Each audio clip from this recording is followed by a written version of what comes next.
방금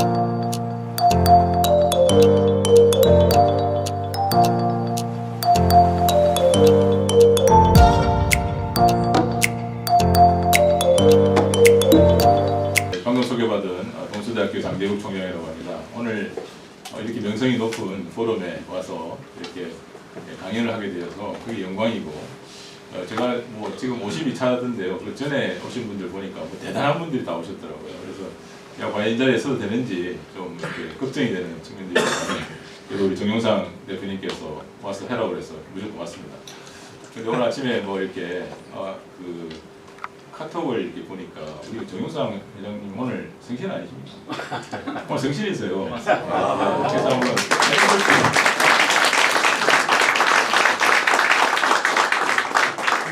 네, 원래 이제 날짜 잡을 때 이날을 제시를 하니까 좀 싫어하시더라고요. 왜 싫어하시는지 잘 몰랐는데 오늘 보니까 이렇게 생신이라서 그렇게 고맙습니다. 오늘 와서 뵈니까 또 이영일 의원님도 오셨는데, 우리 저희 아버지께서 정치를 하셨는데 제가 어릴 때 이렇게 같이 저희 아버님하고 같이 서셔가지고 이렇게 의정 활동하시는 모습을 뵌 적이 있는데 오늘 또 뵙게 되어서 반갑습니다. 건강한 모습을 뵈서 너무나 반갑고요. 그다음에 또 박영준 차관님도 오셨네요. 예, 반갑습니다. 제가 지난주에 부산에서도 뵙기도 했는데, 예, 또 그래서 반갑습니다. 네, 여러분 또 아시는 분이 오셨는데 그 중에서도 또 우리 김주천 맹세제 사무총장님도 오셨는데, 이분은 저희 아드님이 동서대학교 관광학부 다닌다고 합니다. 특별하게 잘 모셔야 될 학부모이기 때문에 학부모가 제일 무섭거든요. 우리 대표님께서도 말씀하셨듯이 이 교육 문제는 너무나도 이렇게 온 국민의 관심사입니다. 그래서 사실 뭐 각자 다 다른 의견을 다 가지고 계실 거예요. 그래서 이 테마를 다룬다는 것은 그렇게 쉬운 테마가 아닌데, 그래도 용기를 내서 한번 좀 말씀을 드리도록 하겠습니다. 동서대학교는 부산에 있는 대학인데 역사가 30년밖에 안 됐습니다. 작년에 우리 30주년을 맞아가지고 아마 저기 모르시는 분도 많이 계실 겁니다. 부산에 가면 유명한 곳이 세 곳이 있습니다. 해운대가 있고요, 태종대가 있고, 동서대가 있고. 여기서 여러분들 항상 그걸 외우십시오. 어디가 있다고요? 해운대, 태종대, 동서대.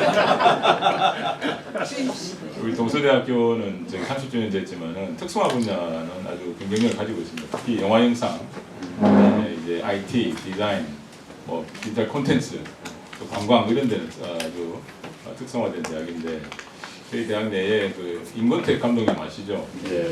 임권택 감독님을 모셔가지고 이렇게 성함을 또 따서 단과대학을 만들었습니다. 그 단과대학 이름이 임권택 영화예술대학 이렇게 되어 있습니다. 그래서 한반도에는 사람의 이름을 따서 만든 대학이 두 개가 있습니다. 한 개가 김일성 종합대학이 있고요. 그다음에 이제 두 번째가 부산에 있는 동서대학교에 임권택 영화예술대학이다, 이렇게 기억을 하시면 되겠습니다. 부산이 부산 국제영화제가 있지 않습니까? 그 국제영화제가 있는 그 본부가 있는 영화의 전당 하루 맞은편에 보면 또 센터 캠퍼스가 있는데, 거기에 이제 우리 임권택 영화예술대학이 자리를 하고 있습니다. 임권택 감독님이 자주 오셔가지고 수업도 하시는데, 저를 보더니 당신은 총장할 사람이 아니라 이 영화 배우를 해야 되는 사람이다. 그래가지고 몇 년 전에 영화를 하나 찍었습니다. 제가 출연했습니다. 진짜? 왜 진짜라고?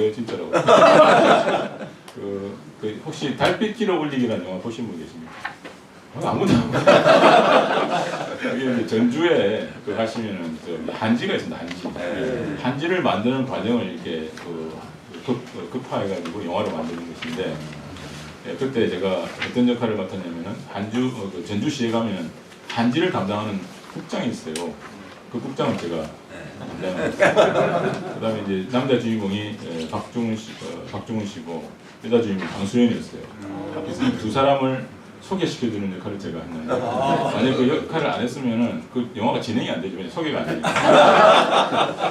이 영화가 이제 감독님의 101번째 영화였는데, 근데 이제 이 영화가 일본에서는 상당한 히트를 쳐가지고, 일본에서는 이제 많은 분들이 보셨어요. 한지에 관한 관심이 많으니까.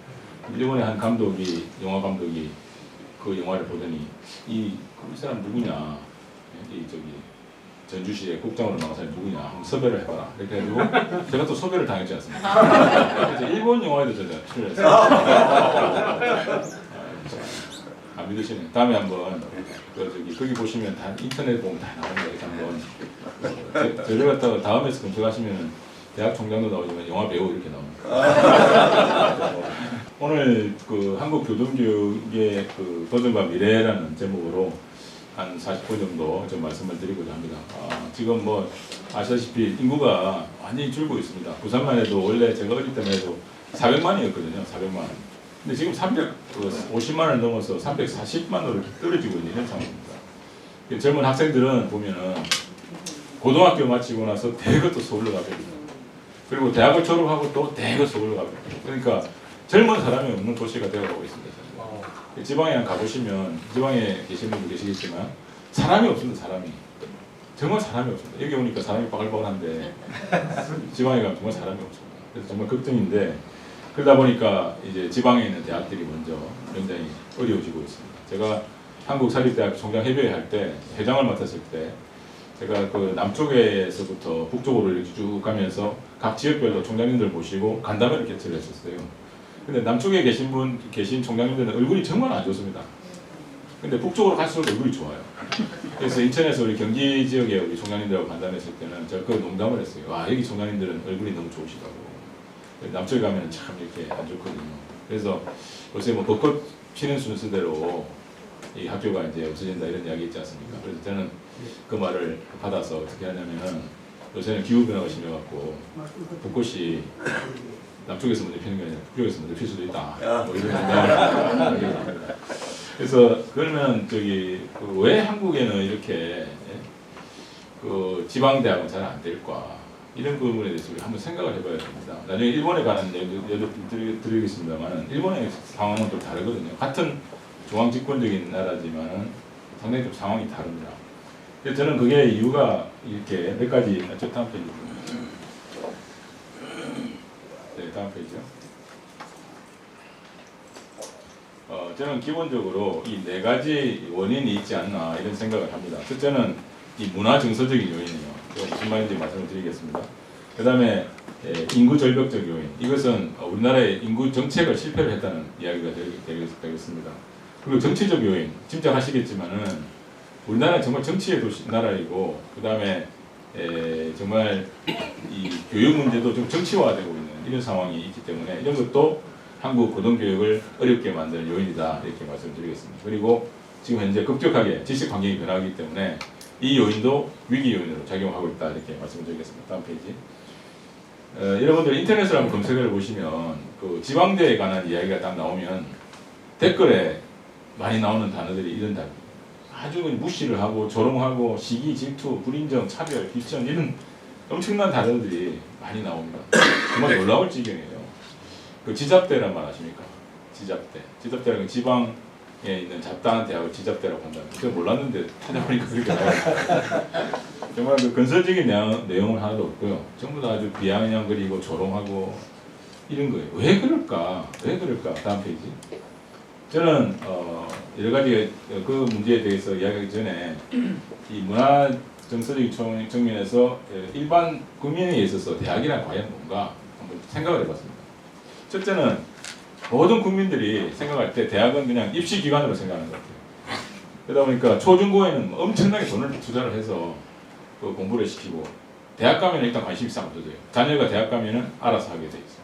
그래서 우리 학부모 간담회를 하면 그 초중고 때는 뭐 선생님한테 가서 잘해주고 그다음에 뭐 이렇게 갖다주고 뭐 이렇게 해서 그 애를 애중지지 키워달라고 이렇게 부탁을 많이 하지 않습니까?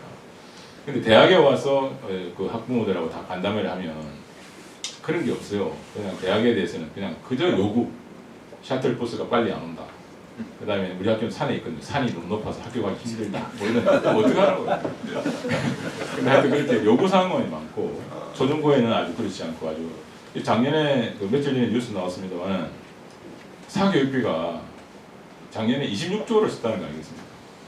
국민 1인당 그 계산해 보니까 월 평균 52만 원 썼다고 합니다.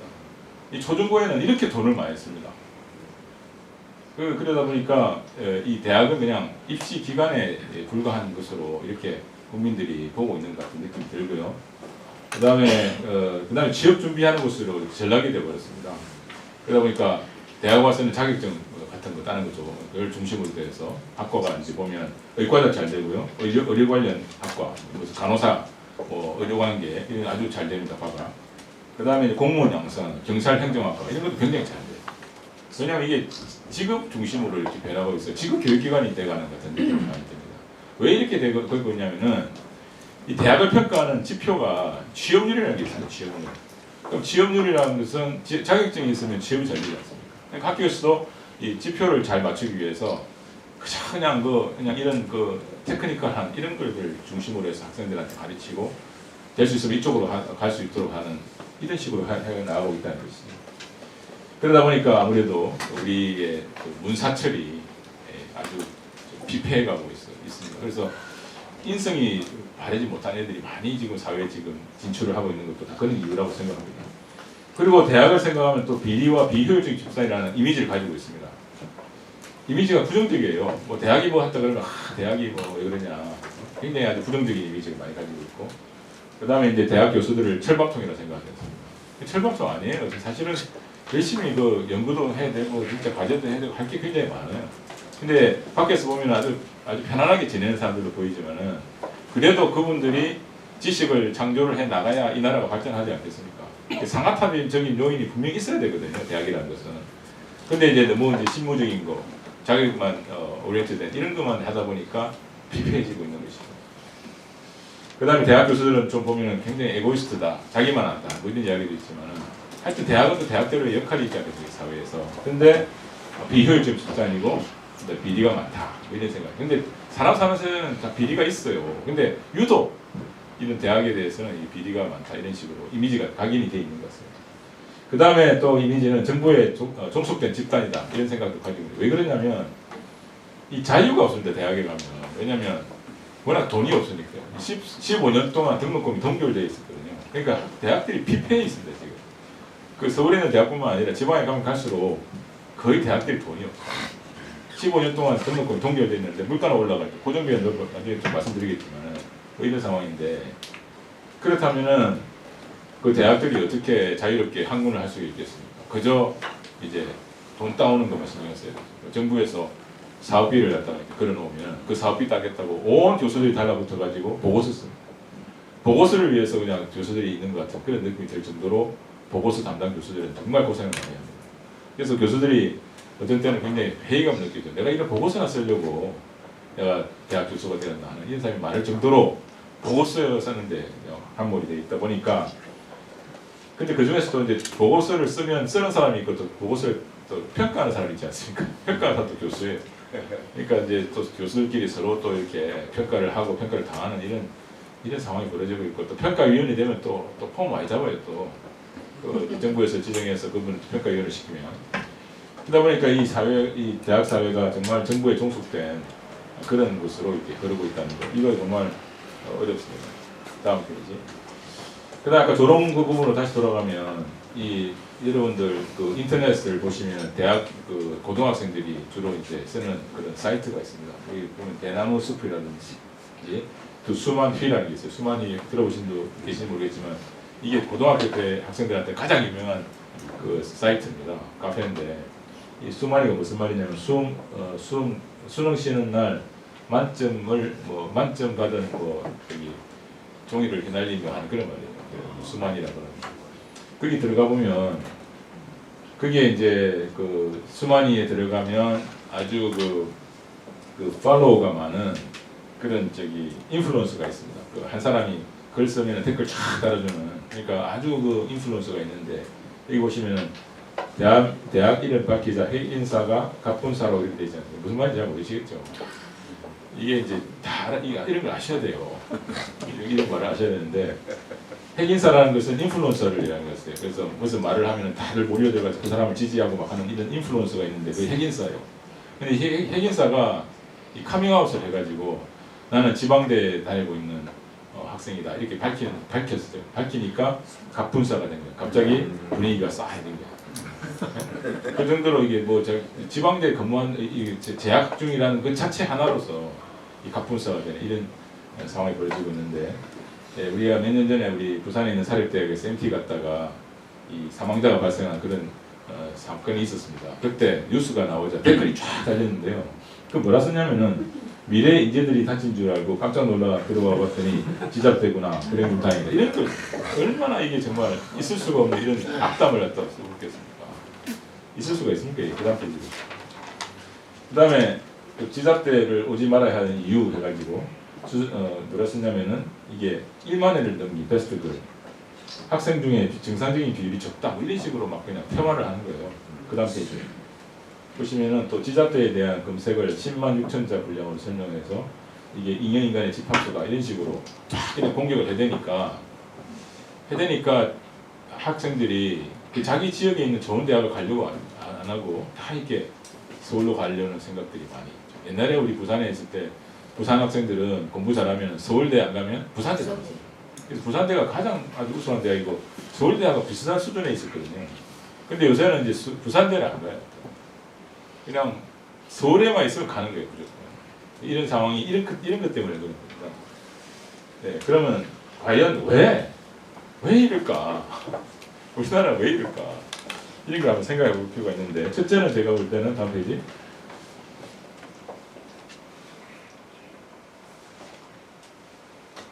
제 생각에는 유교 전통이 상당히 좀 작용을 했다고 생각을 합니다. 왜냐하면 그 군신 관계에 있고 상하가 이렇게 항상 있었고요. 이 사대주의라는 게 있어가지고 큰 글쎄는 무조건 좋은 것이고 무조건 복종해야 되는 이런 전통이 있었고 신분 사회, 양반과 상놈이 있고 그래서 사실은 거의 노예지 않습니까? 일반인들은.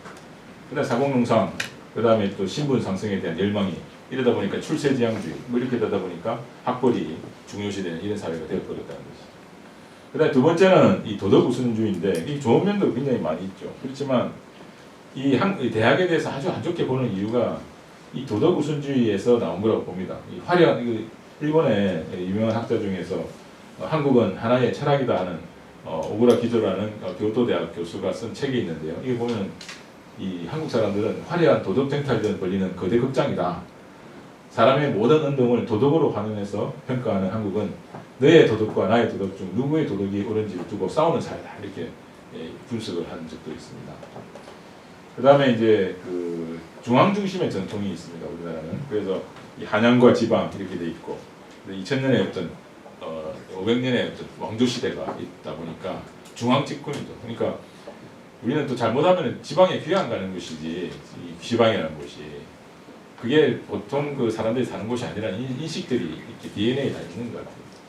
그 다음에 또 피해의식이 있습니다. 우리가 936번의 외세의 침략을 받다 보니까 이 아주 자격지심이 좀 있고 이런 것 같아요. 그래서 이런 요인들이 상당히 이런 교육을 바라보는 눈에도 영향을 미쳤다 이렇게 봅니다. 다음 페이지 보시면 여러분 잘 아시는 책 중에서 이 분노 사회라는 책을 보시면 우리나라는 또 이 사천리 땅을 사면 배 아픈 사회 이런 사회 별로 없습니다.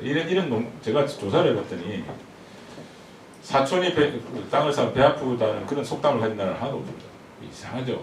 우리 이런 게 있습니다. 근데 이 분노 사회를 지은 정지우 교수가 쓴 책을 보면 우리는 이 참 맞는 말 같아요. 우리는 내 집값은 상승하길 바라고 내 자식이 상류 계층이 되기를 원하면서도 한편으로는 상류 계층의 집값이 떨어지기를 바라고 기득권층에 붕괴되기를 원한다. 바라는 건 사회 전체를 위한 보편적 제도의 한계보다는 내 처지의 개선, 내 봉급의 인상, 나에 대한 정부의 지원이다. 이렇게 지적을 한 적이 있습니다. 그래서 우리는 이중적인 마인드인 것 같아요. 나와 내 가족은 출세를 하고 상류사회로 들어가는 게 좋겠지만 남은 좀 내려가서 좋겠다. 그런 마음이 이중적인 마인드가 있다. 이런 부분을 지적하는 분이 있고요.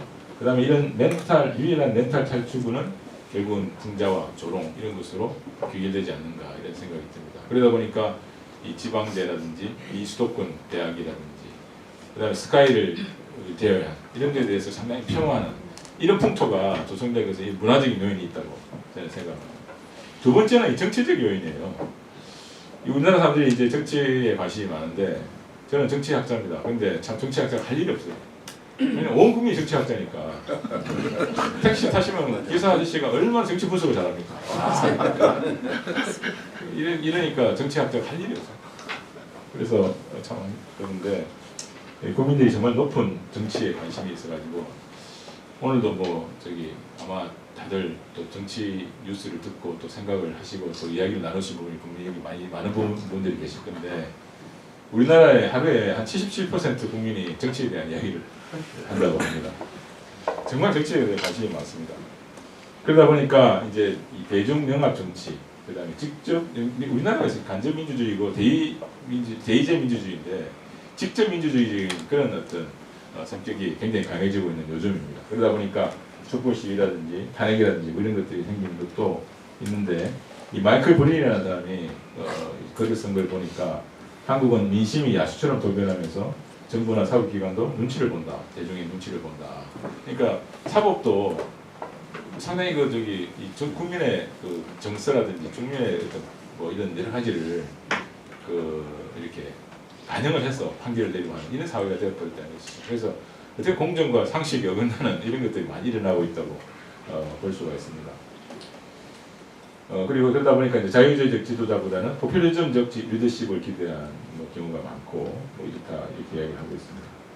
근데 한양대학교의 김용훈 선생님이라고 계신데 돌아가셨지만은 이분이 이제 쓰신 책 중에서 참 제가 마음에 와닿았던 것이 이 한국인은 이 충동성이 너무 강해가지고 그 국가 이성이 부재하다, 국가 이성이 부족하다 이렇게 이야기하신 적이 있습니다. 이성은 철학에서 다듬어진다. 이성은 곧 증명 정신이다 이렇게 했거든요. 그래서 무엇든지 어떤 가설이 있으면 그걸 증명하기 위해서 열심히 저들 토론하고 그 다음에 그걸 증명해낼 때 비로소 그것이 이성으로 이제 반응이 되는데 우리 국민은 그런 부분이 상당히 약하다는 것이죠. 증명하는 역할이 그런 노력을 잘 안 하는 그러다 보니까 어떤 담론이 나오면은 그 전혀 하나의 증명도 안 됐는데 그 담론에 확 휩쓸려가는 그런 경우가 굉장히 많이 있다는 거죠. 그 다음 페이지 보시면 이 그림은 라파엘로의 그 아테네 학당입니다. 보시면 이 학당에서 다들 나눠 앉아가지고 이 토론을 하고 있는 겁니다.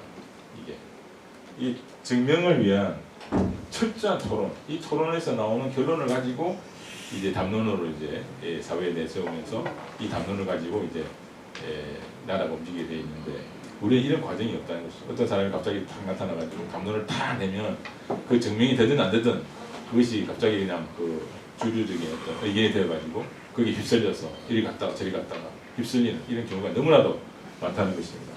그 다음 페이지 보시면. 그 다음에 그러다 보니까 우리 정치가 모든 분야에 이렇게 영향을 미치고 있습니다. 모든 분야, 교육 분야에도 영향을 미치고 있습니다. 정권이 받치면은 일선에 있는 대학들도 영향을 받습니다. 대학 정책이 맨날 5년마다 달라지거든요. 영향을 무진장 받습니다. 그러니까 교육은 또 전 국민의 관심사이다 보니까 포퓰리즘을 타고 들 가능성이 굉장히 높은 부분이 바로 이 교육 부분이라고 생각합니다. 그래서 어떤 분이 이런 비아냥을 했습니다. 한국은 폴리페스를 양성하고 일본은 노벨 수상자를 양성한다 이런 이야기를 했는데 그냥 정치가 워낙 큰 그 영향력을 행사하기 때문에 이 나라에서는 전부 다 그걸 취향할 수밖에 없는 것이죠. 왜냐하면 영향력을 행사를 해야 살아남을 수 있는 나라니까. 상당히 보면은 이 한국의 사회에 산다는 것은 기적과 같습니다. 이 살얼음을 걷는 나라예요. 이게 정권이 바뀌는 게 따라서 상황이 달라지기 때문에 그것들이 전부 다 정치에 영향을 받고 교육에도 영향을 받고 이런 상황이 벌어지고 있습니다. 그 다음에 또 하나는 이 리버티, 자유에 대한 가치가 망각한 정치를 많이 하고 있는 거예요. 우리나라가 자유민주주의의 토대로 해서 만들어진 나라라고 생각하는데 우리 소위 말해서 보수주의자들도 자유주의를 잘 이야기를 하지 않습니다. 주로 보면 왜 그러냐면 우리 박정희 대통령 시대 때부터 그때 이제 그 국가의 발전을 위해서 국가주의에 맞는 그런 어떤 정책을 펴왔지 않습니까? 근데 그분들이 다 보수주의자들인데 이 보수주의자들이 국가주의에 굉장히 많은 익숙해 있다 보니까 보수주의자라는 사람들조차 국가주의를 더 중요하게 생각을 하는 경우가 굉장히 많다는 것이죠. 사실 보수주의라는 것은 자유주의를 갖다 내세워야 되는데 어떻게 된 것이 우리나라 보수는 또 국가주의를 상당히 또 이렇게 선호하는 이런 경우가 굉장히 많이 있습니다. 그래서 이런 부분이 이제 대학을 자유롭지 못하게 만들고 정부의 그 대학에 대한 컨트롤과 통제가 심해질 수 있는 그런 길을 열어준 것이 바로 이런 자유주의에 대한 인식의 부재 이런 것들이 있었다고 그렇게 생각합니다. 그래서 우리나라가 추구하는 우리나라의 정체성은 과연 뭔가 이게 자유주의인가 국가주의인가 이에 대한 개념에 대한 우리가 좀 생각을 깊이 해야 되지 않을까 생각합니다. 다음 페이지 보시면 미국에는 뭐 여러분 잘 아시다시피 1766년에 독립선언서 토마스 제퍼슨이 독립선언서를 발표를 했는데 그 내용을 보시면 물론 존 로크의 철학에 영향을 받았지만은 이거 보시면은 이 전부가 그러니까 이 창조자가 사람들한테 인간에게 준 뺏지 못할 아무도 뺏을 수 없는 그런 세 가지 권리가 있다는 것이죠. 그것이 뭐냐면 life, liberty, and the pursuit of happiness. 그래서 생명과 자유와 행복 추구권. 이것은 하나님이 인간에게 준 아무도 빼앗을 수 없는 이 세 가지 권리라는 것을 이렇게 독립선언문에다가 명시를 명확하게 하고 있습니다. 그래서 미국에 가시면은 초등학생들이 이걸 다 배우고 있어요. 그러니까 어릴 때부터 이 정신이 머리에 확 이렇게 들어 있어서 어떠한 상황이 있어서 이 문제에 대해서는 흔들리지 않습니다. 그래서 어쩌다 보니까 또 너무 자유주의를 흘러가지고 이상한 방향을 하는 경우도 있지만은 기본적으로 이 자유주의에 대한 명확한 인식을 하고 있다는 것을 우리가 알아야 되고 우리도 그런 교육을 해야 된다고 생각하는데 그런 부분이 상당히 부족한 것 같습니다. 그래서 이 보시면은 만약에 어떠한 정부라도 이 세 가지를 억압하는 그런 정부가 생긴다면 이것은 갈아치워야 된다. 이렇게 갈아치우는 것이 국민이 인간이 가지고 있는 권리다, 천부의 권리다 이렇게 이야기를 하고 있습니다.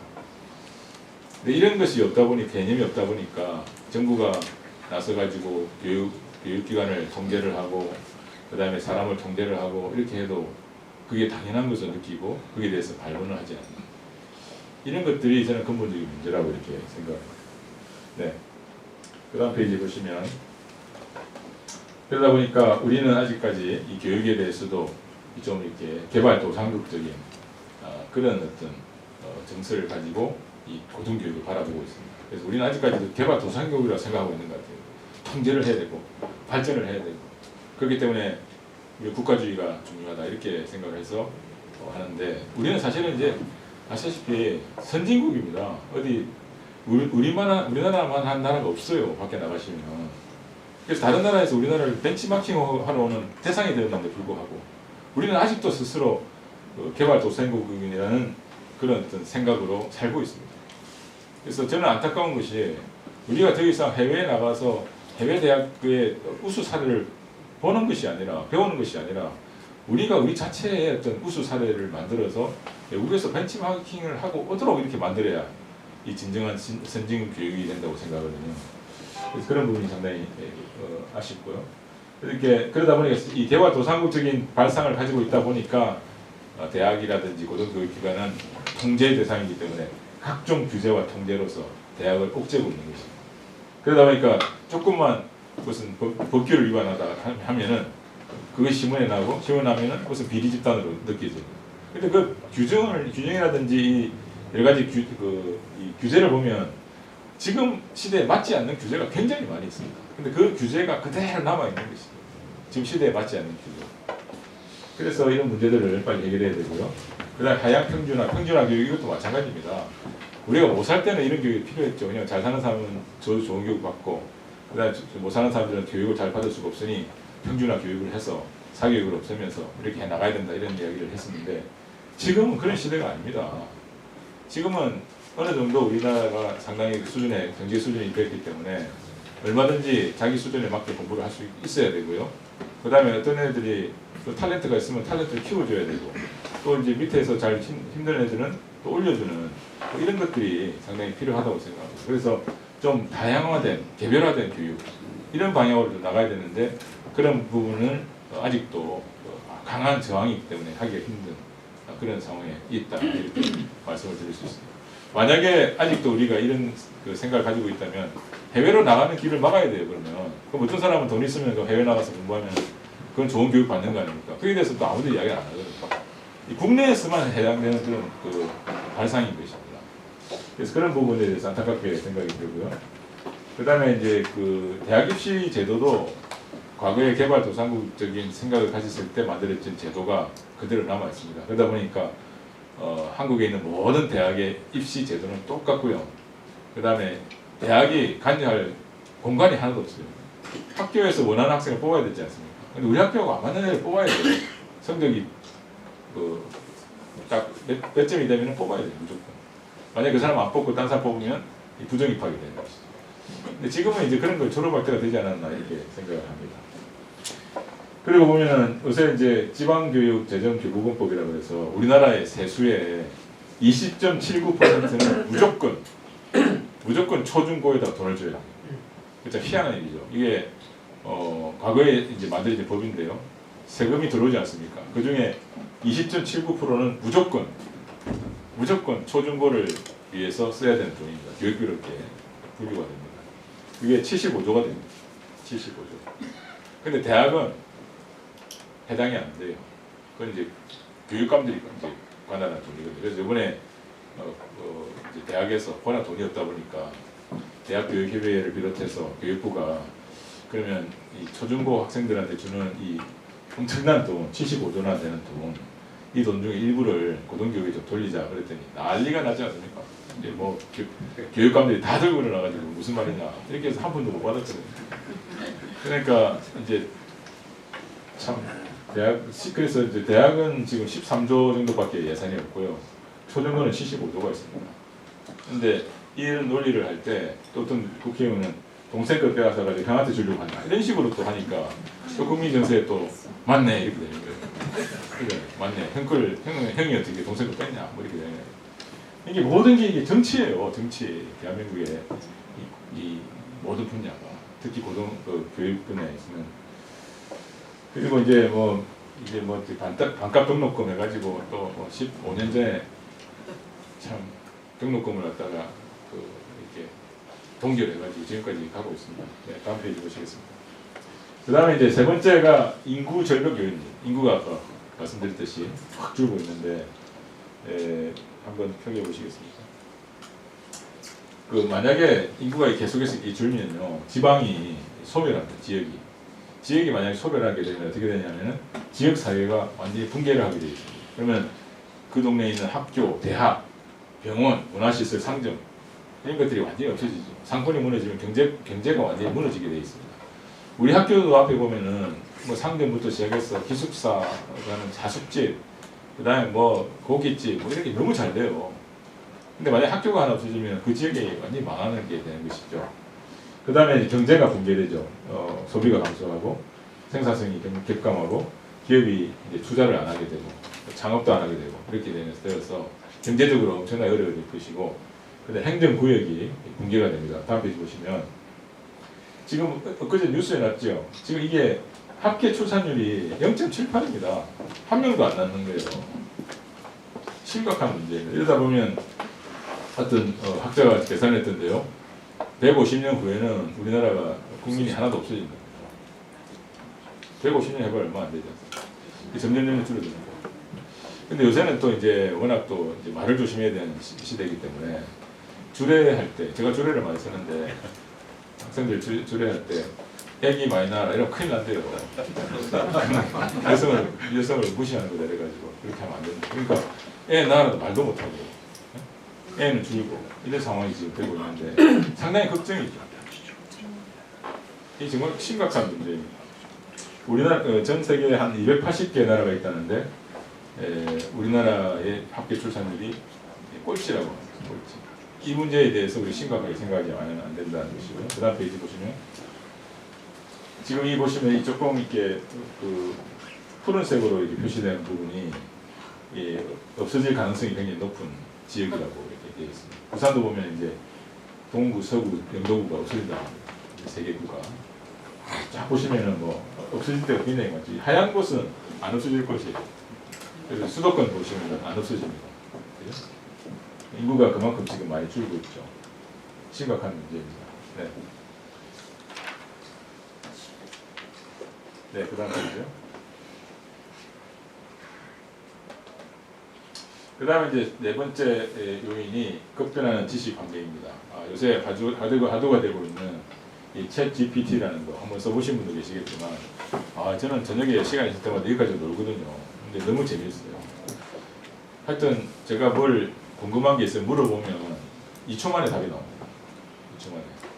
2초 만에 답이 나올 뿐만 아니라 제가 한글로 이제 글을 써가지고 입력을 하면 영어로 번역하려면 영어도 2초 만에 다 그냥 번역이 돼서 쫙 나오는데 너무 잘 썼어요. 그다음에 예를 들어서 뭐 한국과 일본의 경제력을 비교해라 그러면은 그게 또 분석 자료가 쫙 나와요. 그러니까 리포트를 쓸 필요가 없을 정도로 정교하게 잘 나오더라고요. 참 이런 시대가 지금 되고 있습니다. 그래서 이 표를 보시면은 하루 이 이제 보면 지금 앱이거든요. 앱인데 이 앱 중에서 100만 에 가까워졌을 때 몇 달이 걸렸냐 이렇게 했을 때 챗 GPT는 2달 만에 이 100만을 돌파를 했습니다. 근데 그 구글 같은 건 78개월이 걸렸거든요. 그만큼 빠르게 지금 챗 GPT와 같은 AI 관련 앱은 엄청나게 지금 빨리 많은 사람들이 구독을 하고 있다는 것이죠. 엄청난 것이다. 이번에 또 S급이라는 또 AI가 또 나왔더라고요. 이건 일본에서 나온 건데 이건 카카오하고 또 연동이 돼요. 쓰기가 굉장히 쉽습니다. 이 카카오를 열어가지고 S급을 하면 바로 이제 기계와 대화를 하듯이 내가 묻는 것을 다 대답을 해주는 이런 시대가 되고. 그 다음 페이지 보시면 이것은 근데 서곡에 불과하다. 이 섹스피어하고도 이제 대화가 되는 그런 시대가 됐어요. 이 섹스피어가 얼마나 오래전에 죽었습니까? 근데 내가 섹스피어한테 그 챗 GPT에게 물어보는 거예요. 섹스피어야, 너는 맥베스를 읽어보니까 유태인을 차별하는 그런 표현들이 많던데 너는 인종차별주의자 아니냐? 이렇게 물었더니 답이 뭐라는지 압니까? 네가 지금 시대에 사니까 그렇게 말을 하겠지만 내가 살 때는 그때의 상황은 이래했고 그렇기 때문에 내가 그런 표현을 했다고 해서 인종차별자로 분류하는 것은 적합하지 않다. 이렇게 답이 쫙 오더라고요. 와, 대단해. 근데 그 시대 상황도 다 설명을 해주니까 너무나도 참 도움이 되는 이런 시대인데 지금 구글뿐만 아니라 마이크로소프트도 이런 챗 GPT 같은 것을 지금 개발하고 있다니까 이 정확도가 높아지는 것은 이제 시간 문제다 이렇게 볼 수가 있습니다. 그러면 지금 우리가 필요한 교육은 뭘까요? 우리가 지금 사실은 이런 챗 GPT에서 얼마든지 얻을 수 있는 지식을 학교에서 가르치고 있지 않습니까? 근데 만약에 제가 무슨 질문을 했다 교수로서 그럼 학생들이 옛날에는 무슨 말인지 몰라서 그냥 가만히 답을 모르니까 가만히 앉아있었지만 있을 수 있겠지만은 지금은 선생님이 뭐 질문하는 순간 챗 GPT를 여러 가지 착 찾아보면은 선생님보다 더 잘 답을 갖다 할 수 있는 시대가 되었다는 것이죠. 그럼 뭘 가르쳐야 될 것인가? 그럼 이제 조금 있으면 왜 대학을 다녀야 될 것인가? 이런 이야기들이 나오기 시작할 것 같습니다. 그래서 제일 중요한 것은 무엇을 물을 것인가 하는 이 질문력을 키우는 것이 굉장히 중요한 교육이다 이 생각합니다. 질문을 잘해야 돼요. 질문만 잘하면 답은 찾을 수 있습니다. 뭘 알아야 질문하지 않겠습니까? 그러다 또 공부를 또 해야 돼요. 그래서 그런데 앞으로는 질문력을 키우는 그런 교육을 해야 된다 이런 생각을 가지고 있습니다. 근데 우리 교육이 가장 약한 것이 바로 질문하는 능력이죠. 사지선다에 아주 익숙해 있다 보니까 사지선다는 잘하는데 질문을 잘 못해요. 이 질문하는 능력을 길러야 된다 이렇게 생각을 합니다.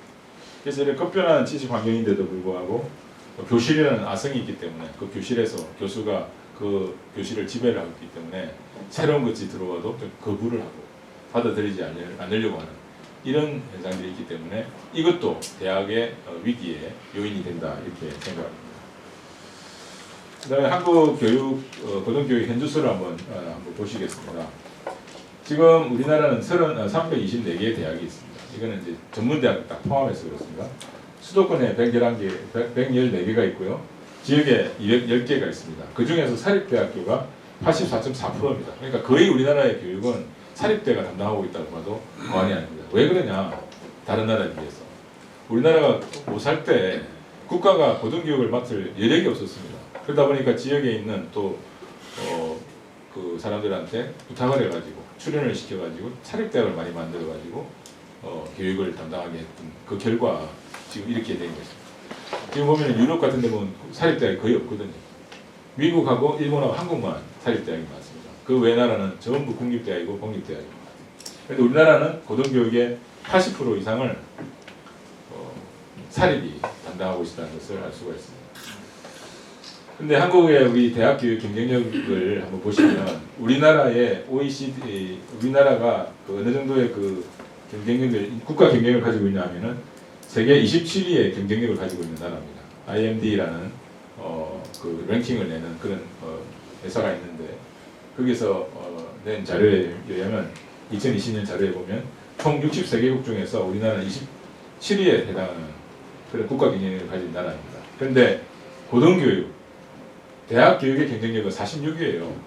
그러니까 국가는 27인데 우리 대학은 46위밖에 안 되니까 이 갭이 있는 거예요. 비대칭적인 그런 상황이 벌어지고 사실은 국가 경쟁력과 그 고등교육의 경쟁력은 비슷하게 이렇게 가야 되거든요. 그런데 우리는 현저하게 떨어져 있다는 것을 우리가 알 수가 있습니다. 네, 그 다음 페이지. 이것이 그것입니다. 월드 유니버시티 랭킹이라서 세계 대학 랭킹을 재봤는데 우리나라는 국가 경쟁력은 27인데 1위에서 51위 안에 드는 대학은 하나도 없고요. 51위에서 100위권은 3개, 100위에서 500위까지 7개에서 이게 굉장히 좀 미스매칭이 지금 발생하고 있다는 것을 우리가 알 수가 있습니다. 네, 그 다음 페이지. 네, 그 다음 페이지. 그리고 이거 한번 보십시오. 이게 참 심각한 문제인데요. 15년 전부터 등록금을 갖다 동결하다 보니까 이 막대 그래프는 이 등록금 수입입니다. 내려가고 있죠. 오히려 수입이 내려가고 있습니다. 그런데 고정비는 지금 올라가고 있어요. 선으로 보시면. 그러니까 많은 대학들이 지금 재정 적자에 허덕이고 있다는 것을 이 표만 봐도 알 수가 있습니다. 15년 동안 강제로 이렇게 등록금을 갖다 그러다 보니까 어떻겠습니까? 적자의 어떤 대학 운영을 하다 보니까 대학에서 학생들한테 제공할 수 있는 교육의 질이라는 것이 떨어질 수밖에 없는 것이죠. 네, 그 다음 페이지.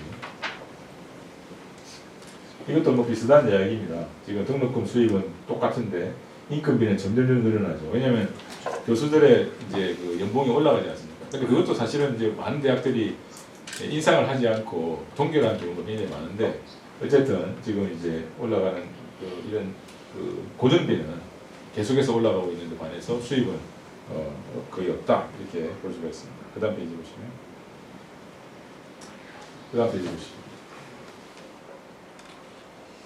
그 다음에 이제 이러다 보니까 그 대학에 미충원들이 많이 생기기 시작하는데 작년에 우리나라에서 태어난 인구가 얼마인 줄 아십니까? 24만입니다. 24만인데 거기서 한 70% 정도만 대학을 간다고 보면 한 16만 명 정도가 18년 후에 대학을 가게 될 겁니다. 24만 명 중에서 16만 명만 대학을 간다. 근데 이 수도권에 있는 대학의 입학 정원이 얼마인지 아십니까? 19만입니다. 그럼 서울에 있는 대학들도 힘들어져요 앞으로.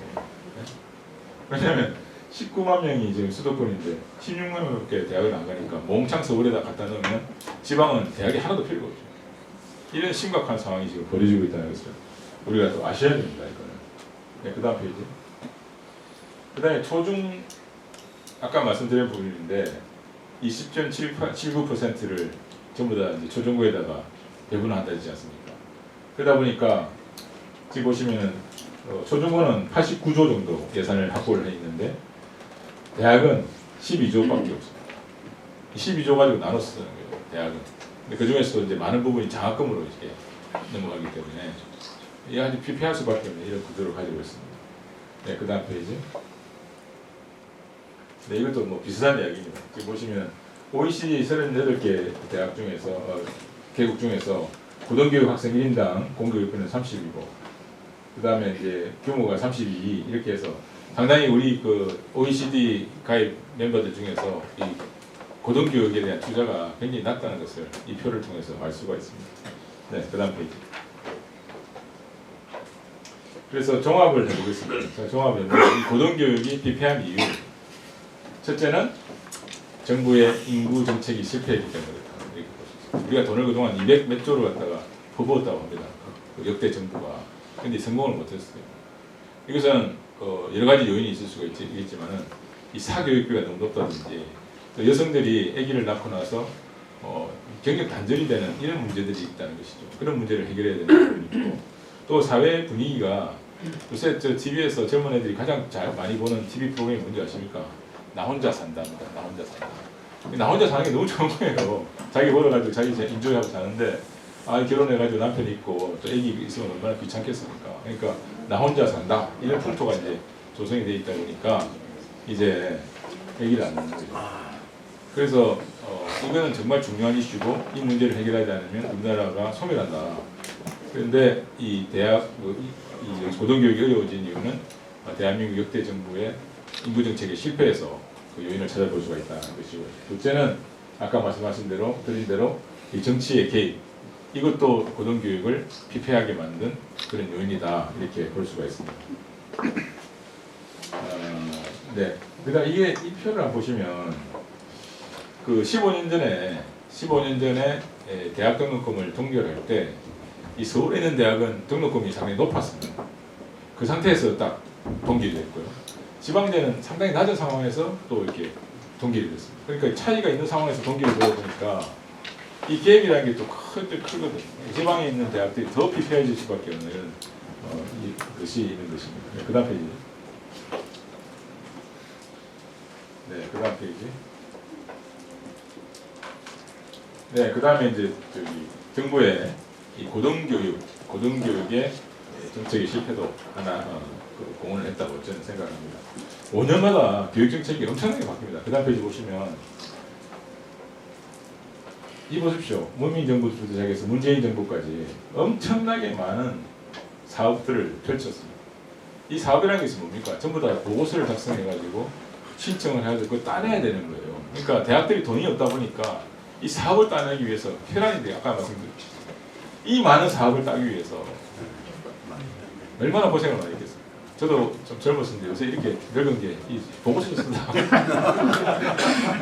이렇게 된 거예요. 그래서 정말 아주 어렵게 이렇게 했어요. 근데 이 많은 돈을 쓰고 이 많은 사업을 했는데 우리나라 대학이 좋아졌습니까? 안 좋아졌습니다. 제가 아까 보시다시피 대학 경쟁력이 세계 경쟁력이 낮아졌지 않습니까? 그럼 왜 이렇게 했는데 안 되는가? 그것은 정책이 저는 실패했다고 보거든요. 그리고 이 사업을 하면은 그러면 돈을 대학이 가져가니까 돈 줬지 않느냐, 돈 됐지 않느냐 이렇게 하시겠지만 그게 아니고요. 그 돈을 받으면 프로그램 운영하는 데 써야 됩니다. 인건비에는 절대 못 쓰게 돼 있어요. 사업에만 써야 돼요. 그러면 이제 무슨 프로그램, 해외 가는 프로그램 그게 써야 돼요. 그러니까 대학 총장이라는 사람은 그 돈을 받아가지고 쓰기 바빠요. 근데 그 돈이 또 제때 나오느냐? 아니 5월달에 나오는데 학기 다 끝나가는데 그럼 12월까지 다 써야 되잖아요. 그러면 또 막 그냥 밀어서 쓰는 거죠. 그러다 보니까 이 비효율이 또 엄청나게 일어나죠. 이런 악순환인데 이 악순환의 고리를 빨리 끊어야 됩니다. 네, 그 다음 페이지. 네.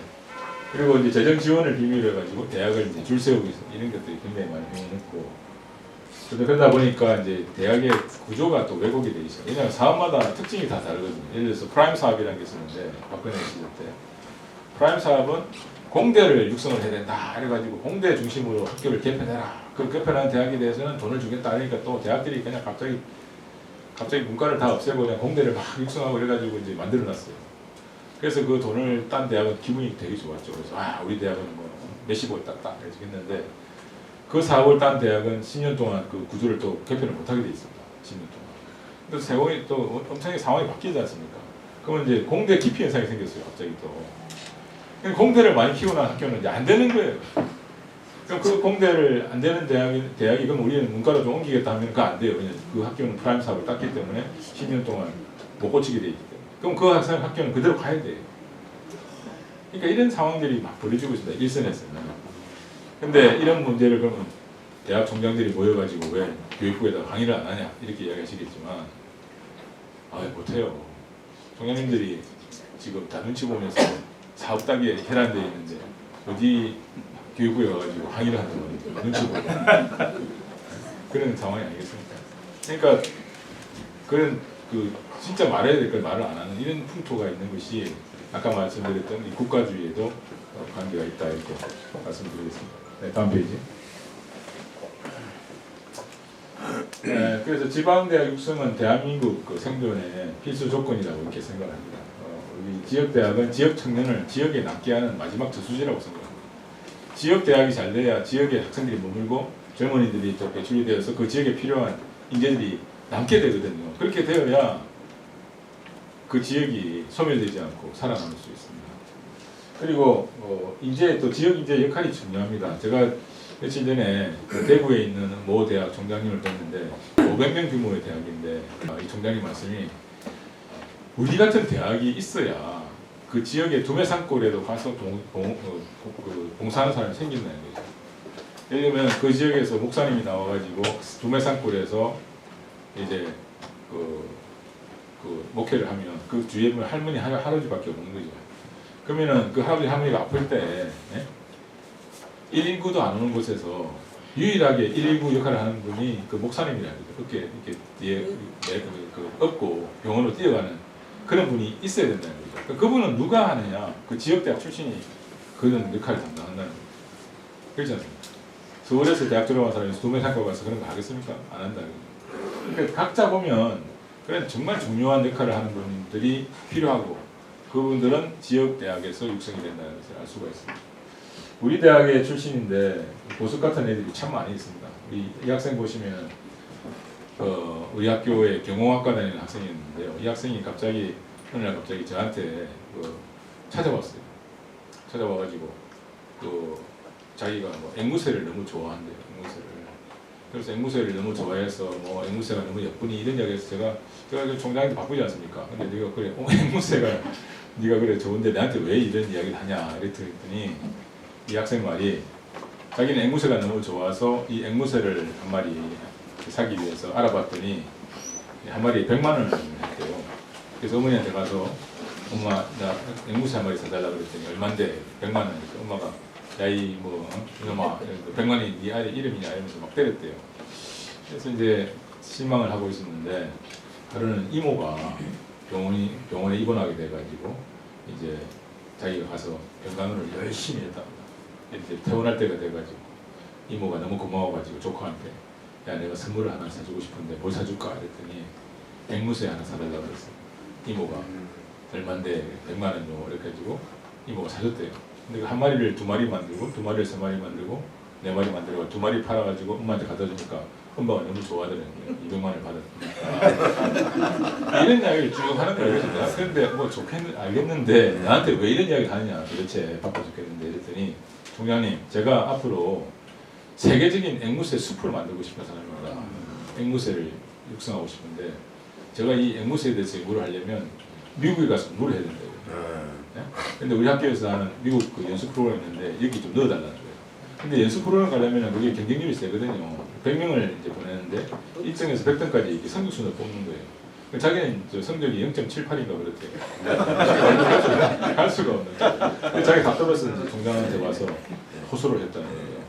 그래서 제가 가만히 생각하니까 이런 애가 진짜 필요하다는 생각이 들었어요. 그래서 그러면 성적수 100명 뽑는데 1등에서 80등까지는 성적수를 뽑고 그 다음에 나머지 20등 그 밑에 20명은 성적과 관계없이 네 같은 이런 사람 뽑겠다. 인생 리셋 프로그램을 만들자 해가지고 만들어서 걔 때문에 만들어가지고 걔를 넣어줬어요.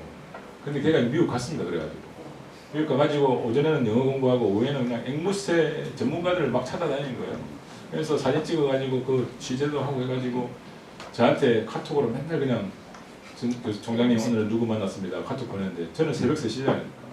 자기는 LA는 그 낮이라도 새벽 3시 그냥 카톡 하고 보면 걔 그래가지고 이제 걔가 이제 앵무새 전문가가 됐는데 돌아오자마자 대학을 그만두겠다 그러고 대연망도 하겠다. 그래서 제가 특별하게 해가지고 했는데 그래서 너 왜 그만두냐고 그러니까 자기는 앵무새에 대해서 충분히 공부를 했고 이제 빨리 이 사업에 뛰어들어가지고 앵무새 비즈니스 시작해야 되겠다.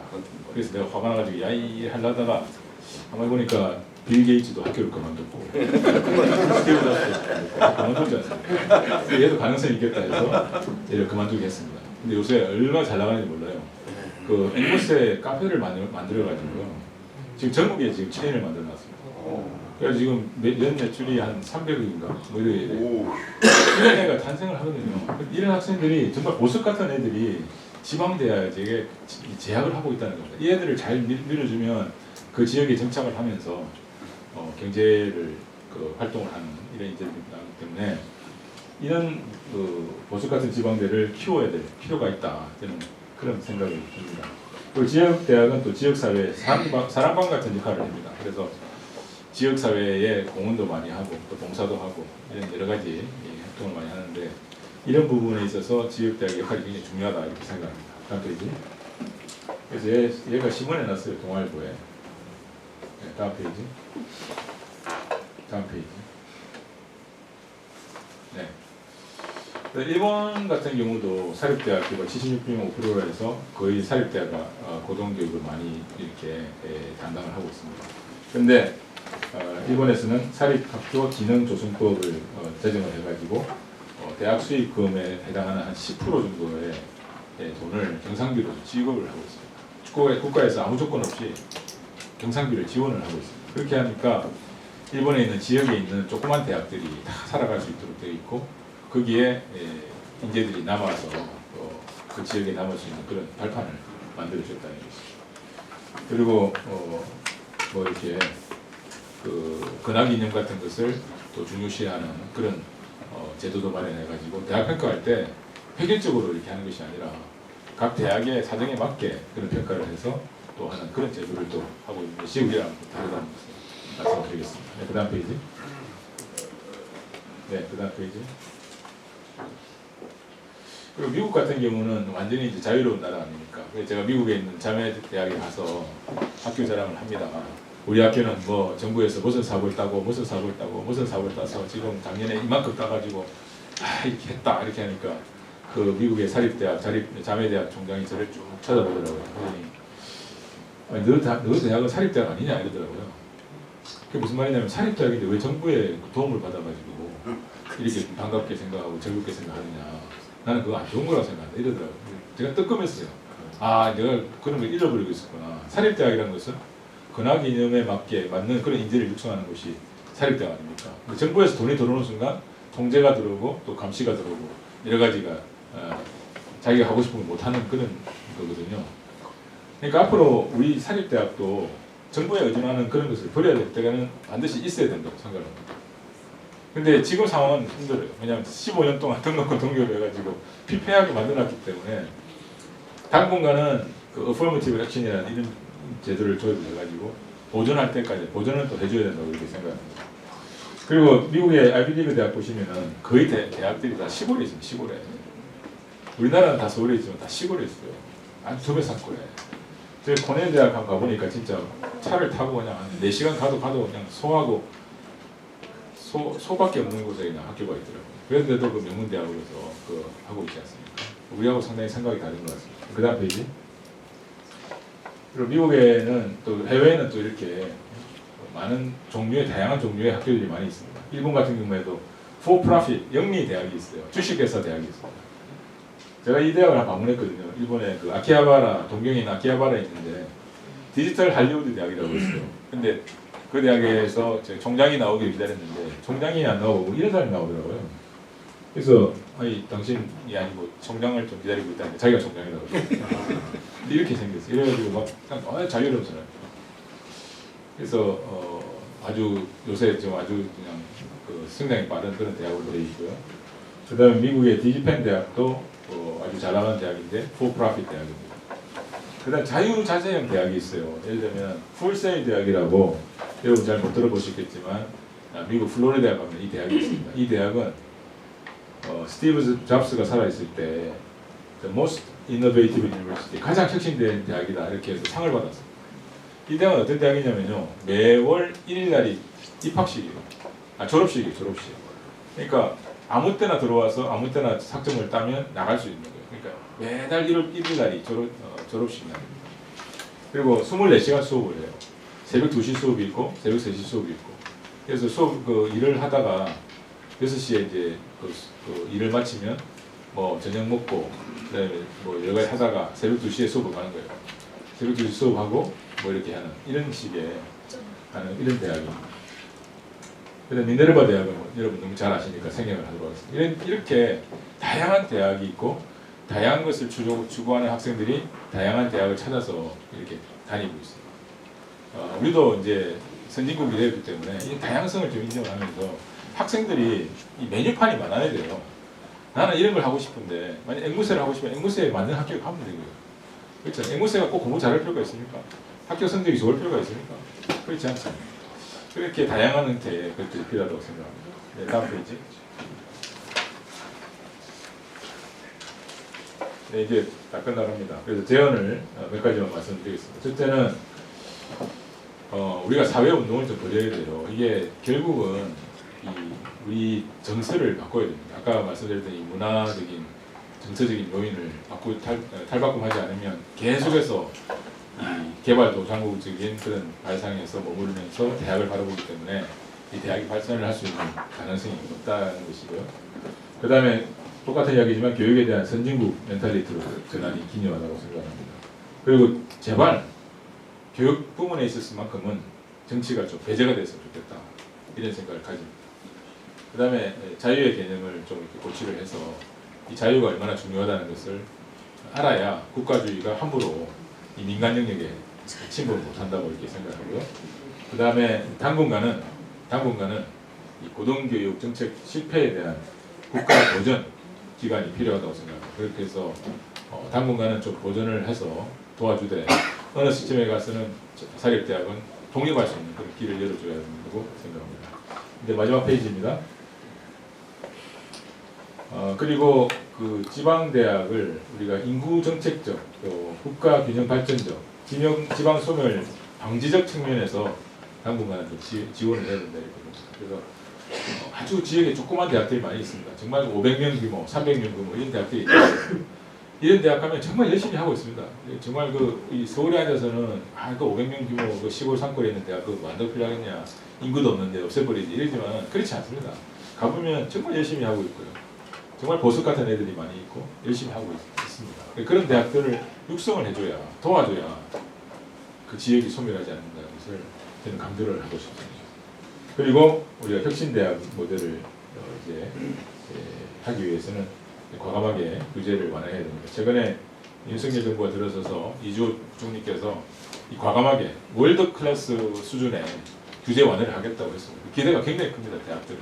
그래서 규제 완화를 해서 정말 어떤 하고 싶은 그런 것을 한번 해보는 그런 대학들이 많이 나오기를 바라고 있습니다. 글로컬 대학 사업이라는 이런 걸 이제 앞으로 하겠다는데 이 세상에는 없는 그런 대학 모델을 한번 세상에 내보라고 이렇게 부총리께서 지금 이야기를 하고 있기 때문에 지금 그런 것을 이제 시작을 해야 될 거라고 생각합니다. 사실 우리나라 사람들은 가만히 두면 잘해요. 다 자꾸 이렇게 통제를 하는 게 잘 안 돼요.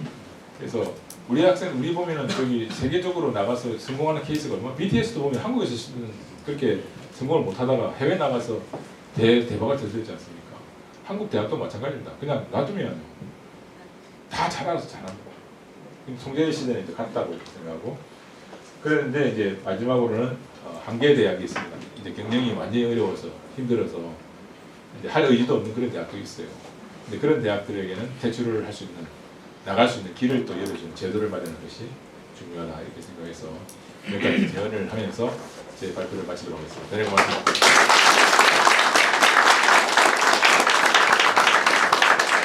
저희들 그 공정과 상식 토론의 전신이 작은정부운동연합입니다. 그래서 이제 국가주의에 대한 그 폐해를 좀 막아보자는 그런 측면에서 시작했다가 공정과 상식이 우르르 무너지는데 이것부터 막아야 된다 해서 이렇게 지금 공정과 상식 토론으로 이렇게 전환해서 활동을 하고 있습니다. 정부 대통령실을 대표해서 김대남 비서관님께서 말씀을 좀 듣도록 하겠습니다. 네, 안녕하십니까. 대통령실의 김대남입니다. 네, 제가 각종 시민단체라든지 이렇게 학술, 포럼 이런 행사에 자주 얼굴을 내미는 전담 이렇게 대통령실 소통 담당하는 비서관 역할을 하고 있기 때문에요. 여러분들하고 이렇게 또 뵙게 됐습니다. 오늘 주제가 보니까 이제 공정과 상식, 인구 절벽의 시대에 대한 고등교육의 문제 이 부분인데요. 그래서 이게 갈 때마다 제가 굉장히 어려움을 느끼는 게 뭐냐면요. 노동 문제는 또 노동도 조금 알아야 되고 가서 그래서 근데 오늘 이 인구 절벽에 대해서는 오늘 아침에 또 회의 때 우리 대통령께서 말씀하셨던 기조가 있어서 거기에 대해서 조금 말씀드리면 저출산 고령화가 이제 그 가장 큰 문제잖아요. 거기에 대해서 오늘 이제 그 회의 때 나온 얘기는 뭐냐면 정말 획기적인 아이디어를 좀 냈으면 좋겠다라는 말씀하셨습니다. 그러니까 실질적인 그 어떤 대안을 제시 좀 해달라.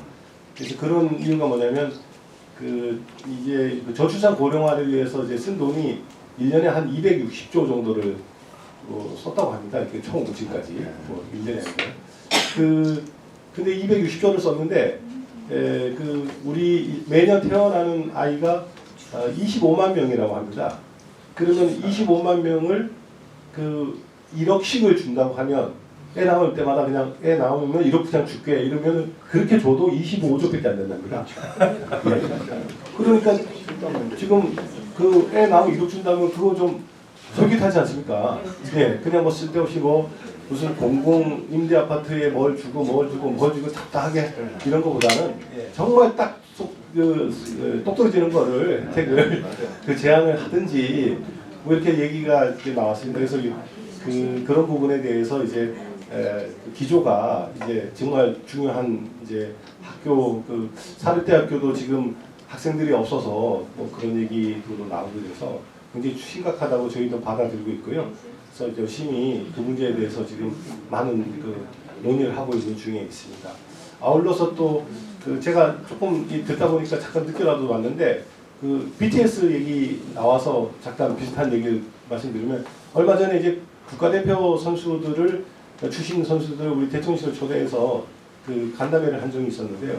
거기서 이제 홍성훈 야구 선수 홍성훈 선수가 이제 얘기를 하는데 자기 아들이 야구를 지금 배우고 있답니다. 야구 선수라고 있는데 지금 아이들은 옛날처럼 공부도 잘해야 되고 그다음에 이제 야구도 잘해야 되는데 운동도 잘해야 되는데 그게 너무나 힘들다고 그럽니다. 그래서 아이들이 어느 정도 충분히 공부를 그렇게 안 해도 되는데 이 어느 정도 이제 실력이 세계적인 선수를 크려면 좀 정말 특성적인 부분을 키워야 되는데 체육 분야는 지금 그렇지 않은다고 합니다. 문화예술 쪽은 뭐 BTS 같은 경우에는 거의 어릴 때부터 아이돌에서 커 나와 있는데 체육 쪽도 그렇지 않고 그래서 그게 국제 경기에서 실력 저하로 이게 만들어지고 있다고 합니다. 그래서 이게 일률적인 공부를 가르치는 것보다 진짜 특성화된 부분들 이런 부분들을 지방대학에서 이렇게 탁 집어서 이렇게 하면 굉장히 좋은 방법인 것 같다는 생각이 들고 아까 공감대가를 우리 총장님 말씀에 저도 공감대가 하고요. 저희가 이제 대통령실이 최근에 좀 답답한 말씀드리면 제가 말이 너무 길어진 것 같은데 말씀을 드리면 지금 일제 강점기부터 시작해서 노동 문제까지 굉장히 큰 지금 드라이브를 보이고 있습니다. 여러분들이 상상할 수 없을 정도의 큰 지금 대통령께서 강력한 의지를 표현하고 있고요. 그 의지에 이제 화물연대 같은 경우는 잘 해결이 된 상황이고요. 일제 강점기 같은 경우에도 이거는 정말 이제 국자 시대의 한미일 공조, 그다음에 중국과 북한의 어떤 러시아의 이런 국제 역학적으로 보더라도 이제는 우리가 일본하고는 협력의 파트너로 가야 되는 상황입니다. 맨날 70년 동안 이게 계속 아웅다웅하면서 죽이니 살리니 하는 거는 정치적인 어떤 그 사람들의 논리에 의해서 이게 이용당하는 거거든요. 그래서 자꾸 그런 어떤 지나간 것에 대해서는 어느 정도 정리를 하면서 또 그거에 대한 책임을 묻겠다고 해서 실질적인 지금 피해본 15명 신청한 재판을 건 분들한테는 실질적인 돈이 지원될 수 있도록 그렇게 재단을 통해서 하면서 또 그쪽 일본 기업들이나 이런 데에서 공감대를 시켜서 돈을 받아내는 걸로 하고 그리고 이제 국제적으로는 이제 대한민국이 이제 일본과는 이제 파트너로 경제적인 기타 이제 정치적인 파트너로 대등하게 간다. 맨날 우리가 침략자의 피해본 그런 코스프레만 한 게 아니라는 어떤 의지가 굉장히 담겨져 있습니다. 그래서 여러분들 지금 그것 때문에 아마 오늘 갤럽 조사에서 또 지지율이 또 한 3% 또 빠졌습니다. 아마. 그리고 근데 이제 지지율이 중요한 건 아니지만 아무튼 저희는 그런 좀 지지율이 떨어지든 저희는 굳건하게 일을 헤쳐나가도록 대통령실의 한 구성원으로서 인사드리고 오늘 감사의 말씀을 드리겠습니다.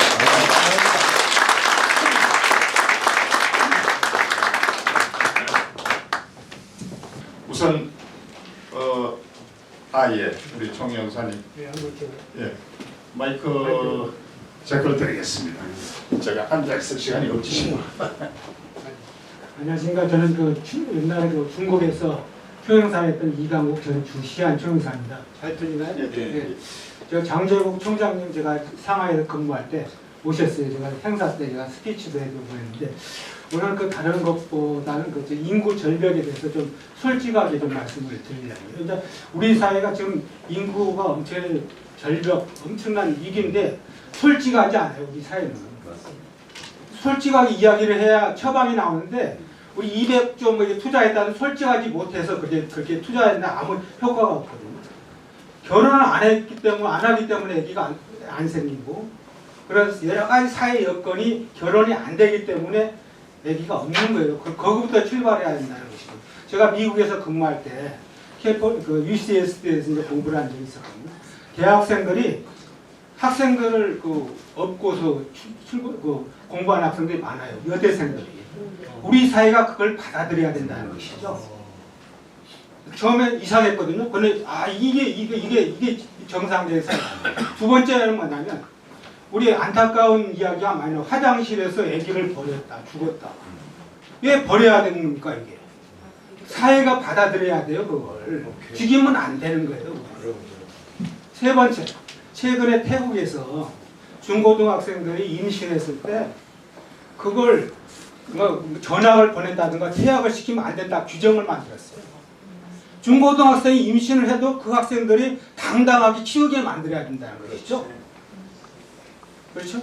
그래서 우리가 그리고 또 네 번째는 뭐냐면 낙태를 쉽게 하면 안 돼요. 그러니까 그걸 우리 사회가 받아들여 가지고 우리 성원으로서 남녀가 연애해가지고 어렸을 때 연애해가지고 임신했는데 뭐 잘못된 거예요 그거. 참 그런 것을 다 받아들여가지고 우리 성으로 그래서 걔들이 아기를 낳게 하고 잘 또 키우게 하고 이게 우리 사회의 책임이라는 것이죠. 왜 그런 이야기를 안 하냐 이게. 페미니즘이요. 그래서 그런 문제 아니에요. 단순히 페미니즘 문제가 아니에요. 그러니까 예를 들어서 화장실에다 버려서 죽이게 만드냐고. 우리 사회가 못 받아들이기 때문에 그렇거든요. 미국이라든지 다 태국이랑 다 받아들이고 그걸. 저는 거기에 대해서 우리 이제 여기 많은 분들이 계시는데 특히 대학교에서도 없잖아요. 다른 데는 그래서 임신했다 그러면은 몇 달간, 1년간 이게 이제 휴학을 할 수 있게 만들어줘요. 대학교에서도 그렇게 해야 된다는 것이죠. 그래서 그 말씀을 꼭 드리고 싶고 여기에 계신 분들이 그게 제가 나중에 글을 쓰려고 그래요. 그래서 연구를 해가지고 사회적인 운동을 일으켜야겠다. 그런 생각을 가지고 있습니다. 감사합니다. 좋아요. 감사합니다. 해소하기 위해서는 우리 고정관습, 기존관념에 대한 패러다임에 대해 전환이 필요하다는 말씀을 하셨는데 또 다른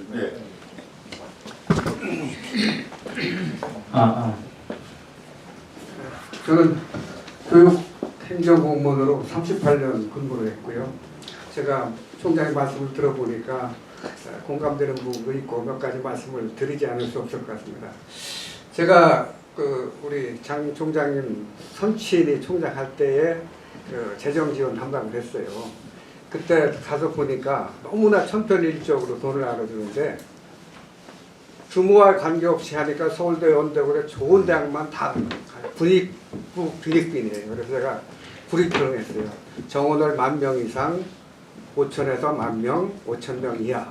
그 중에 대표적으로 동서대학하고 배재대학이 제 기업에 중조부로서 재정 지원을 많이 받았고, 그 다음에 5,000명 미만은 한동대학, 동양대학 이런 걸 했어요. 그 사업이 지방대학 특성화 사업인데 그 외에 그 말씀을 드리자면 아까 총장님 제안하신 것처럼 대학의 현실에 맞는 재정 지원을 해주는 게 좋다 그 말씀을 드리고 또 하나는 교육 정책을 어떻게 하는지에 차이가 있어요.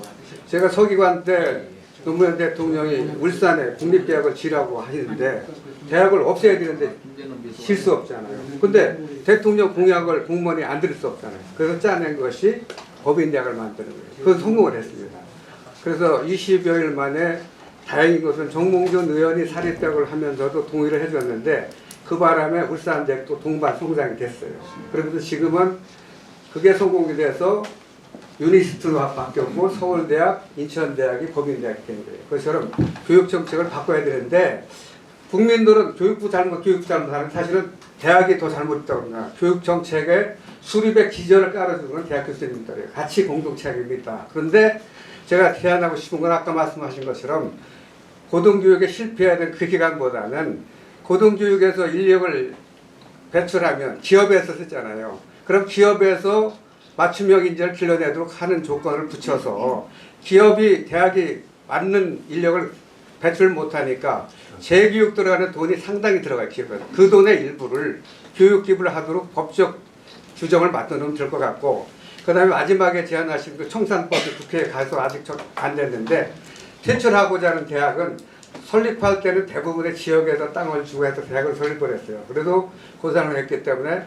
청산해서 유가족이나 설립자의 자녀들한테 혜택을 줬으면 좋겠다 이렇게 말씀드리고 마지막으로 제가 과장 때 교육부 저출산 대책 팀장을 했어요. 아까 말씀하신 좋은데 문제는 왜 결혼을 꼭 해야 되냐. 결혼하면 애를 꼭 낳아야 되냐 이 두 가지. 이것은 왜 그러냐면 말씀드렸습니다. 양육의 기회, 일과 양육의 같이 할 수 있는 기회를 만들어줘요. 정서를 바꿔주지 않으면 돈으로 이렇게 해결되는 문제는 아니라고 합니다. 그 당시에는 0.8인가 그랬는데 합계 출산율이 지금은 아까 보니까 0.14예요. 0.8일 때를 계산하면 800년이 되면 우리나라 인구 없어져요. 굉장히 심각한데 말로는 심각하면서 그건 안 되는 거예요. 그래서 종합적으로 이렇게 잘 들었고 이런 정책을 하는데 공정과 상식 그 국민연합이 일조를 해줬으면 좋겠습니다. 감사합니다. 예, 이만희 국장님, 교육대학을 근무하셨습니다.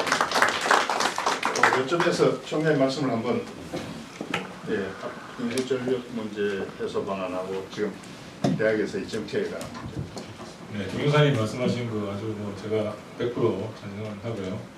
그 아까 말씀드렸듯이 인구 정책을 펼치기 위해서는 그 문화를 좀 바꿔야 된다고 생각합니다. 아까 말씀하신 그런 걸 포함해서 우리가 이렇게 혼자 사는 아까 말씀드린 나 혼자 산다 이런 풍조를 없애는 것이 굉장히 중요하다고 생각합니다. 그런데 그렇게 하려면 좀 사회적인 캠페인도 해야 되고 그 다음에 이제 또 중요한 것은 모든 것을 때 여성들한테 책임을 지우는 것도 좀 문제가 있다고 생각합니다. 그러니까 아기는 낳되 사회가 아기가 나오면은 사회가 모두 다 함께 책임을 진다는 그런 정신으로 가지고 이걸 해 나가야 제 생각에는 인구 문제가 해결된다고 보거든요. 그렇게 하기 위해서는 여성들이 아기를 안심하고 놓을 수 있도록 이런 그를 해야 되는데 그게 굉장히 중요한 부분이 이제 교육 문제가 가장 큰 문제라고 생각합니다.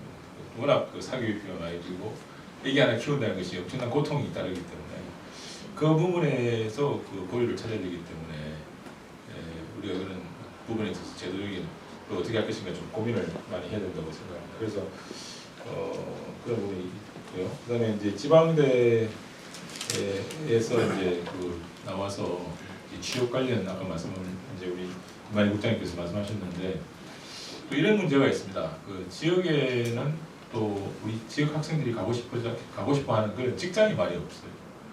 부산만 해도 지금 보면은 최첨단 기업들이 있는 것이 아니라 이 제조 이런 것이 주로 되어 있거든요. 그러니까 학생들은 최첨단 분야로 공부를 해서 나왔는데 그 취업을 하려고 그러니까 자기들이 원하지 않는 그런 기업들밖에 없다는 거죠. 그러다 보니까 졸업을 하고 이제 어디로 가냐면 이 판교나 이런데 그 좀 자기들이 좋아하는 유의 그 기업들이 많은 곳으로 다시 옮아가는 이런 상황들이 벌어지고 있습니다. 그래서 지금 제일 중요한 것은 지역에 또 이렇게 좀 유수 기업들이 많이 좀 내려와서 그렇게 해서 이 지역에서 졸업한 학생들을 흡수할 수 있는 이런 구조를 또 만드는 것이 굉장히 중요하다고 생각합니다. 근데 지금 이 달걀이 뭐냐 아니면 닭이 뭐냐 이런 상황입니다. 그러니까 기업들은 지역 간에 인재가 없어서 못 내려오겠다는 것이고 지역에서는 이제 그런 기업이 없다는 게 또 말을 하는 거니까. 그래서 각 지역에서 이제 그 지자체 단체장님께서 기업 유치를 위해서 굉장히 노력을 많이 하시는데 그게 굉장히 힘듭니다. 부산만 해도 뭐 거의 뭐 내려오는 기업들이 없으니까 이런 부분에서 그 어떻게 하면 그 유수 기업들이 지방에 갈 수 있을까 하는 인센티브를 어떻게 제공할 것인가 이런 부분도 국가적으로 좀 이렇게 검토를 해서 고민을 해서 유인을 많이 할 수 있도록 하는 그런 제도 장치가 필요하다고 생각합니다. 예, 또 질문 받겠습니다. 예, 말씀하시죠.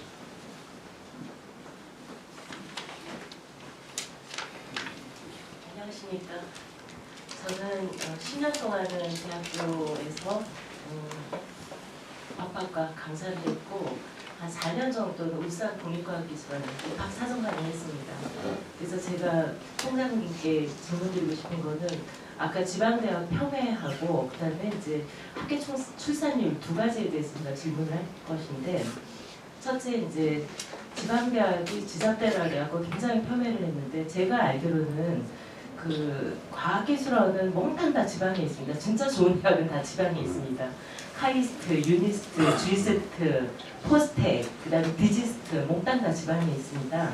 그럼에도 불구하고 왜 지방대를 그렇게 폄훼를 하는지 그 다음에 그 합계 출산율이 지금 0.7명이고 지금 근데 태어나는 그 인구의 수가 수도권에 편중돼 있습니다. 53.1%가 지금 수도권에서 태어나고 있거든요.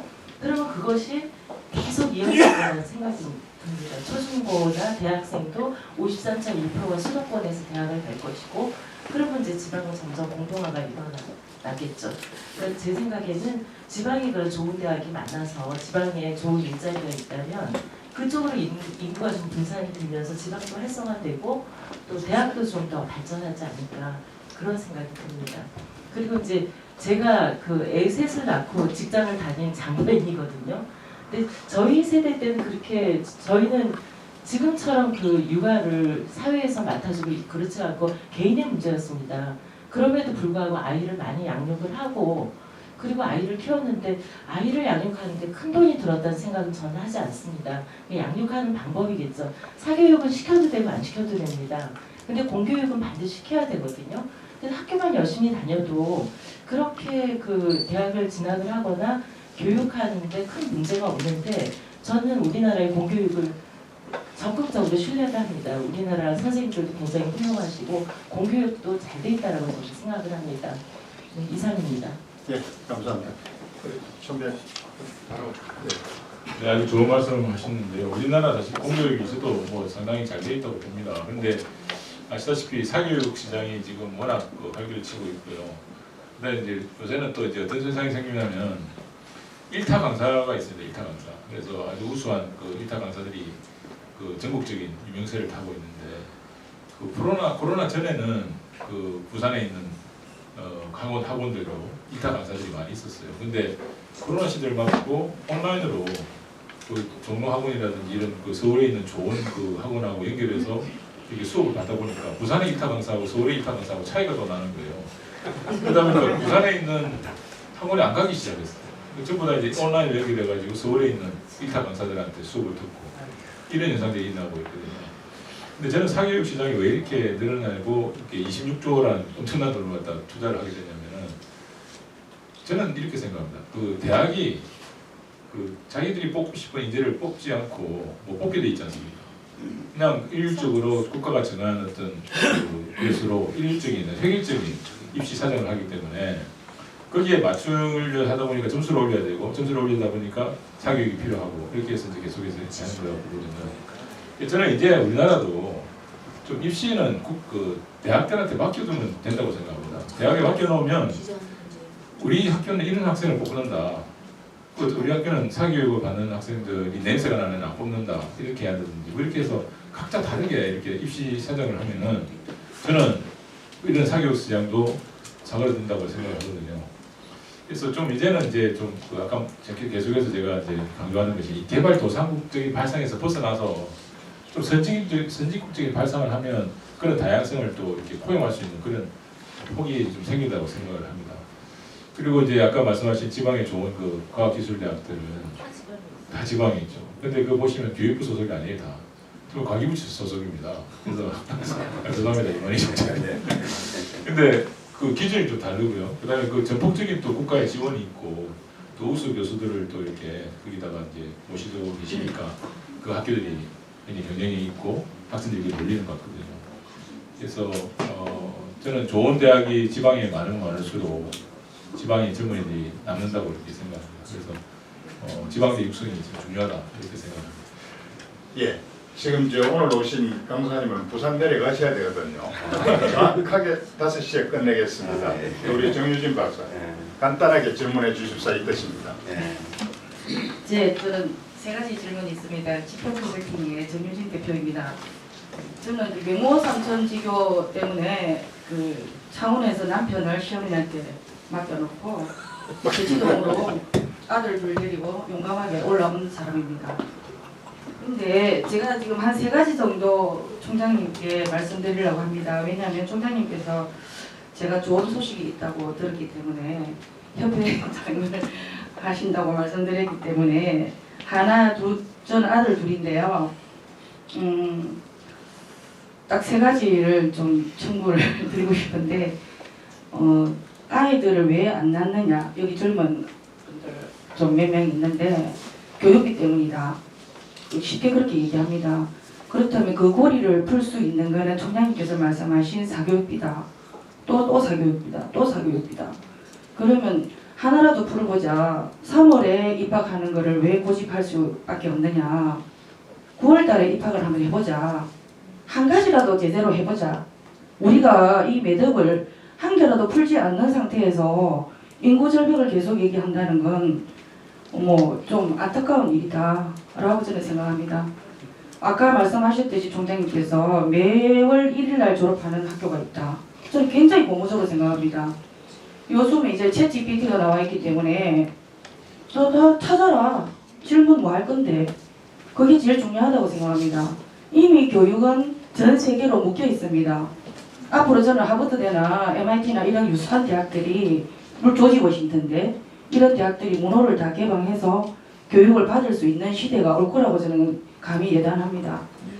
그 다음에 2번째, 그냥 1억 줍시다. 저는 그렇게 생각합니다.